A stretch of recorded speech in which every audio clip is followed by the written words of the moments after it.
I don't know. I don't think we're going to be friends anymore. I don't need friends like that, no. Sarah and Judy. So this case touched a little upon agency, like an agent-principal relationship, where here the plaintiff was actively acting as her agent by going and picking up these washing machines for her. They had had communications beforehand about this is what they look like, this is what they cost, I'll do it for you for $200. Is this what you want to do? She says yes. You don't get to just then back out of it because you don't like the color. You knew what they looked like. You knew they were used. There was no bait and switch. I was almost waiting for an explanation, for a bait and switch, he put the nice ones in his house and then gave me not so nice ones. But there was nothing. There was very rarely do we see no excuse for. And she's using them. Yeah, still for almost a year. They were all banged up. They were all banged up. Well, that's what happens when you buy something that's used. Mm-hmm. When you buy something over the internet, which is really what she did, she could have just as easily said to him, before you load them in the truck, please take pictures of them so that I see them. Yes, she could have. So she could have.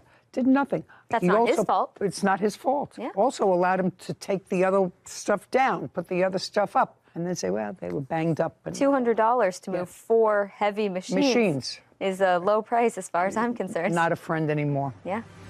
Case number 2017. Alvarez versus Coover. All parties, please step forward.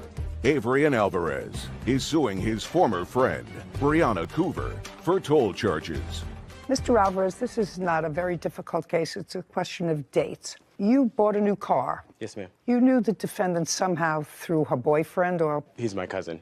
Okay, so you purchased a new car. You had an older car that you were still paying off. And Miss Culver needed a car, and you made an arrangement with her where she would take over the monthly payments on your old car, so that you would just be paying your new car, and when she finished making the payments on the car would be hers. That's correct. You did, in fact, conclude that agreement, and Miss Coover did, in fact, pay off the car. Yes, ma'am. She paid off the car. However, she did not register the car in her name. That's correct. And you had your plates on the car, and it is your claim that while the car was in her possession, she racked up $600 and some odd in toll fees. Yes, Your Honor. Which is what you're suing for. Yes, ma'am. Ms. Culver said that didn't happen. She had her own Easy Pass, toll pass, whatever it is.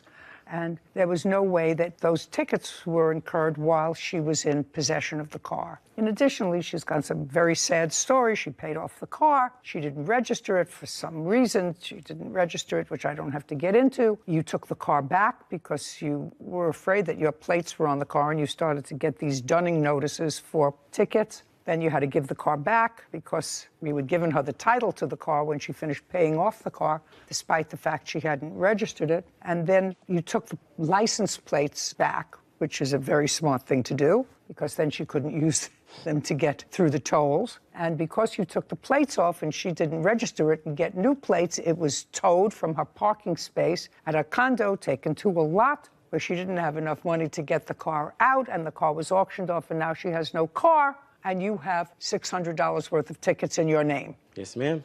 You got it. Is that it? That is a version of the story, yes. Well, I will let you tell me a different version. Everything is true. Thus far, we did have the agreement where he wanted a new car, I needed a car. No, I got that. I just want to know what I said that was incorrect. I just made it shorter. Just to clarify, when we went to transfer the title over together at the DMV, I had to pay off whatever tolls that I had before they're able to transfer the title over. So that was done. So between that time and the time where he ended up taking the car back, I don't really know how there was $600 worth of tolls. I don't know either. That's what I'm going to find out. But is there any part of the story that I just stole that was inaccurate? Brianna hesitates. Caption coming up. He transferred over the car to you. You had possession of the car. He didn't. Correct. Other than you who drove the car. Come on, that's a question. And other than you who drove the car. Nobody. No. Who drove your car? Judy glares at Brianna. A courthouse. The Judy Justice logo appears. In the courtroom,